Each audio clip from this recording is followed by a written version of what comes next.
Hello, this is James, and this is a Tech Tuesday's hardware review, tech tools for teaching at home. Most of the items you'll see I've used actively this year. To begin with, faculty and staff will need a computer. A Chromebook is not advised, but there are 3 laptops that the university offers via the PC catalogue. Of the 3, the Windows Surface Pro could be the best teaching machine for most faculty. However, it does have a very limited number of ports. If you have several peripherals, you'll need a dock or a hub. So, Microsoft has both a dock and a hub. The dock will be the most convenient option for connecting to a number of devices at home or in the office. The MacBook has more ports than the Surface Pro, but a dock can add convenience. And the CalDigit TS3 is probably the best option for current MacBooks. However, if MacBook users need to sketch and annotate, as you would do on the Windows Surface Pro, the most convenient option for those users is to have an iPad. The iPad screen can be shared to the MacBook screen for Zoom and Panopto sessions. And if using a stylus, OpenBoard would be my recommendation for faculty to use in their lecture videos. OpenBoard works best on 2 screens. The instructor can annotate content on one screen, and the abstracted content can be presented on the second screen. By doing so, the audience does not see the tools and dashboard that the instructor uses to teach. So hopefully, if you use this software, you'll soon see that OpenBoard is superior to what you might find in PowerPoint and is perfect for an instructional video. If stylus is required and faculty are not using Windows Surface Pro and they don't have an iPad, then the XP Pen stylus pad works well as a cheap alternative. After installing drivers, the stylus operates as a virtual mouse. Accuracy here is not as good as an iPad or the Surface Pro, but it can work in a pinch. So OpenBoard can be downloaded from the web fairly easily and works on all 3 operating systems. So data loss will be devastating to most faculty and staff. So we recommend making physical backups to a device like the Seagate Backup Plus Slim 2 TB or to the cloud via OneDrive. And we highly advise using a wired Ethernet connection when video conferencing or uploading large files, as you would do if you're backing up to OneDrive. Typically, your home modem will have 1 or more Ethernet ports that you can use to connect to your home computer.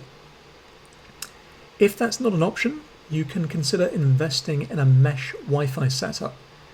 Mesh Wi-Fi can help you achieve reliable and secure internet access in remote parts of your household, which you now use to teach. So we're seeing faculty and staff are increasingly more reliant on Zoom. So there are hardware improvements that can increase effectiveness here. If you're intending to teach using Zoom, then having multiple monitors is highly recommended. This allows you to present from one monitor, whilst administering the Zoom session from the other monitor. And if you use a presentation tool like PowerPoint or Keynote, you can present from one screen and view your upcoming slides and presenter notes from the second screen. So along with this ideal setup, we'd recommend having a smartphone and paper and pen. So one screen is for content, and this is content that you share with your students, or where you view your students in the virtual class. The other screen is for administration. If you do need to check your email, we recommend using the smartphone because there may be some content that shows up on your device that you don't want to be part of your Zoom session. So if filming yourself here using your webcam, the camera should be at your eye level. Using an external webcam or raising the height of your laptop will achieve the required results. So the Logitech range of USB webcams are reliable, but currently may be on short supply. There is a Logitech Brio, which is an excellent 4K camera with high resolution, but this may be overkill for most faculty and staff, and is expensive at around $200. A more reasonable alternative may be the Razer Kiyo, which incorporates a built-in ring light. For those that need to stream wirelessly to Zoom or a service like Facebook Live, the Mevo Start is an extremely capable device. It can be used as a wired webcam as well as recording to SD card for backup. If you don't have much room on your desk or want something closer to a traditional tripod, allowing you to move the camera away from your desk, then this selfie stick may work for you.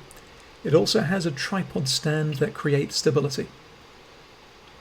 Now, increasingly, faculty are recording content out in the field to use in their classes. Smartphone footage can look jerky, but a gimbal like the DJI Osmo Mobile 3 can create something that looks more professional. If you don't want to record on your smartphone, or don't have a smartphone, then there's also the DJI Osmo Pocket, which produces similar output, to consider. So at home, to look good on camera, you'll want to invest in soft lighting.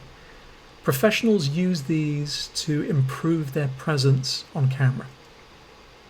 In a studio, you would use the traditional three-part lighting system with backlight, key light, fill light, and the presenter in the middle. At home, endeavour to place a soft light behind the camera. So if you want to go this route, there are options to consider. The Elgato Keylight Air is a good one for home use. But if you need something for mobile use, then the LumeCube panel, or LumeCube 2, is something that can comfortably fit into a camera bag to take with you. Now, Elgato has a range of lights designed for the prosumer market. The prices are a little bit scary, but these are excellent devices to use. These lights connect to Wi-Fi and settings can be synchronized across multiple lights in a work environment.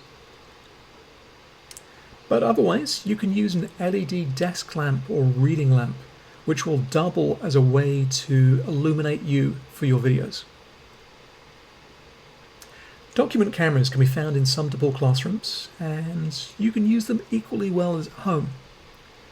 The IPEVO VZR is what's found in some Zoom Plus classrooms, but there's a slightly more affordable option with the IPEVO V4K. IPEVO also has an interesting product with the mirror cam. This cleverly turns a laptop webcam into a document camera. So this is a physical device that you put in front of your webcam, and it has a mirror that faces down to content that you put on your laptop, and then it uses software to reverse that image to be used in your recordings or Zoom. But that document camera is essentially a webcam on a stand. So if you have access to the right parts, you can easily create your own document camera through the combination of a mic stand, perhaps a converter with attachment for your webcam, and then the webcam. Or you can achieve the same thing with an iPhone and a cardboard box. The quality of your audio is something that is sometimes ignored, but greatly impacts how video is perceived. A decent microphone, properly positioned with pop filter, is key. The Blue Yeti is the industry standard for home podcasting, and there are two basic configurations: the regular Yeti and then the Yeti Caster, which adds a shock mount and a boom arm.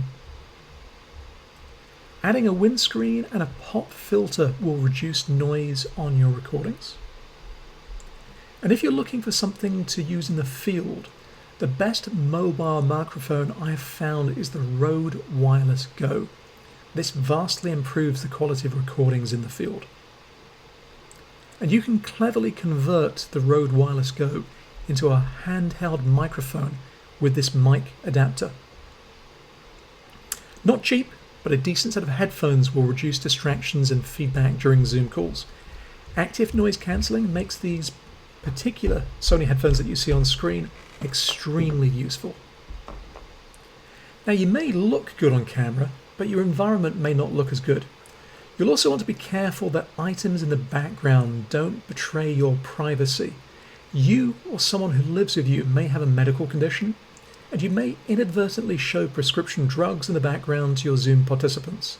The same advice goes for books, posters, alcohol, and other recreational items that you're happy to display at home, but perhaps less happy to display in more formal environments, particularly since your students can easily record Zoom sessions for posterity. So you may want to choose a location that's clean and clear to zoom from, or you can apply a virtual background. Here your choice of background may impact student behaviour in class, so think about what works for the class you're teaching. A fun image may provoke conversation and discussion, but a more serious image may be required for the serious seminar. Now, the age and power of your computer will dictate if virtual backgrounds are an option for you, and how well they work. Investing in a portable green screen background can improve the quality of the background replacement.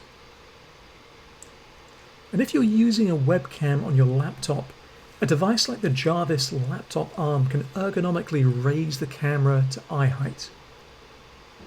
Or you can use a mobile version like this Roost laptop stand. And then Surface Pro users may find this gooseneck tablet mount the best option. Conducting a Zoom session can be stressful. The Stream Deck allows you to control functions via programmable push-button shortcuts. Now, a few weeks ago, I discovered that I was in need of a home teleprompter. Here, the Glide Gear TMP50 has proved to be extremely useful to me. Getting it to work involved a little work, and I've got information on how to do that on the website. But for me, it was worth it. Anyway, this was a very brief rundown of hardware that may be of use to you. If you visit the website, you'll see links to the items mentioned and instructions for use. I hope that this is of use to you.